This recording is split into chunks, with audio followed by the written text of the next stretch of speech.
In Russia's far eastern regions, the Russian Army Command has begun punishing officers and sergeants for understaffing by sending them to the front lines. The average understaffing rate at recruiting centers reaches 40%, forcing the Kremlin to use its own recruiters in motorized rifle regiments. According to the Main Intelligence Directorate of the Ministry of Defense of Ukraine, recruitment campaigns are systematically failing in a number of Russian Far Eastern regions, in particular in the Republic of Sakha, Yakutia.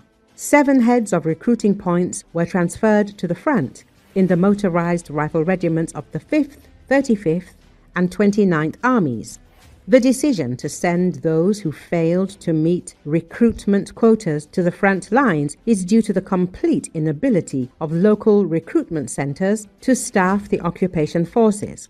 In some regions, there are insufficient numbers of conscripts, or campaign deadlines are not being met. The average shortfall in the region is approximately 40% of the quotas established by Moscow.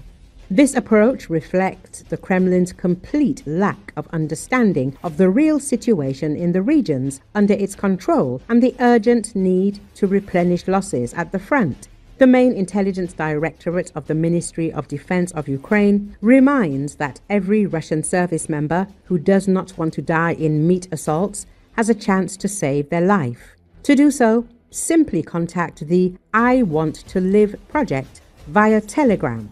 As a reminder, a new wave of covert mobilization is being recorded in Russia. According to the OTPOR civil resistance movement, electronic summonses have begun being sent en masse through the Gosuslugi system in various regions and in the VOT. According to the movement, reports of receiving draft notices came in almost simultaneously from various regions, including occupied Crimea.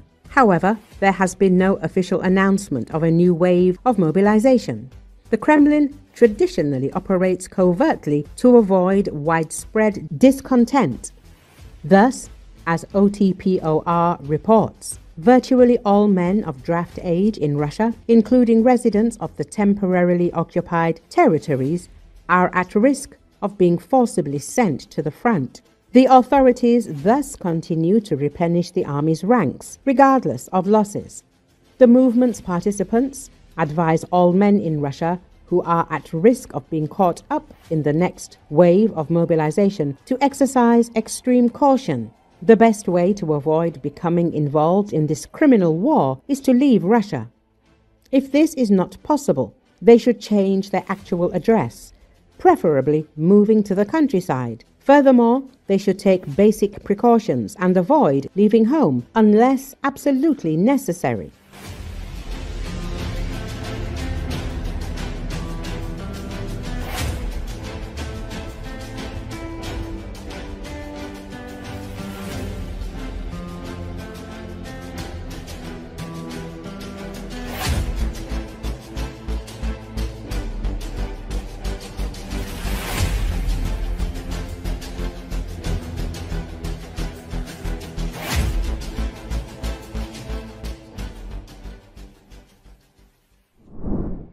The authoritarian leader of Belarus threatened on Monday to seize over 1,000 Lithuanian trucks stranded in his country following the closure of its border with Lithuania in recent weeks after repeated incursions by weather balloons carrying smuggled cigarettes.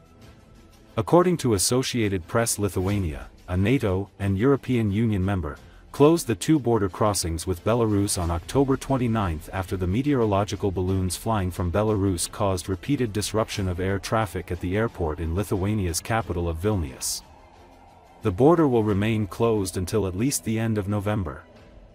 Lithuanian officials cast the flight disruptions as part of anti-Western activities by Russia-allied Belarus intended to undermine stability.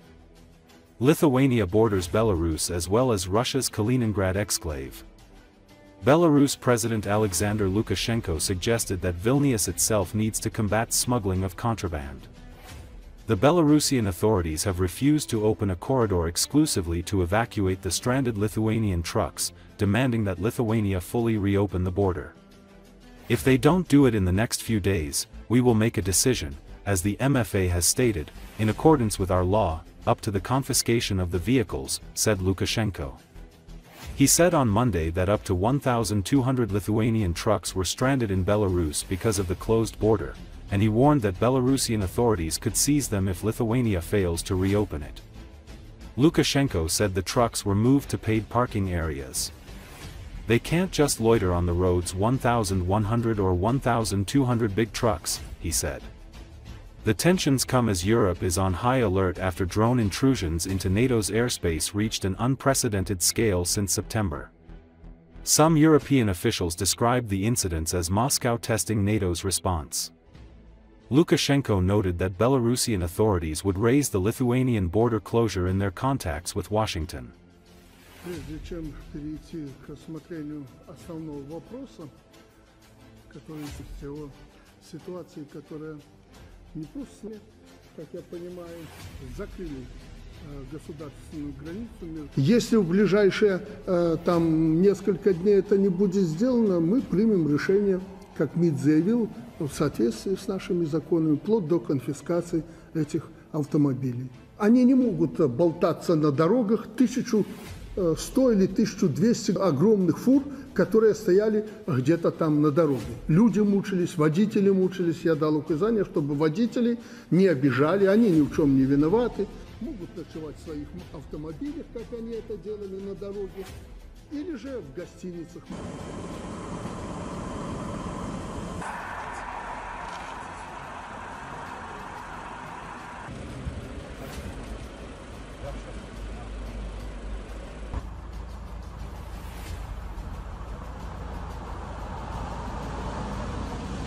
За истекшие сутки сопредельная сторона приняла всего лишь 75 грузовых транспортных средств на свою территорию.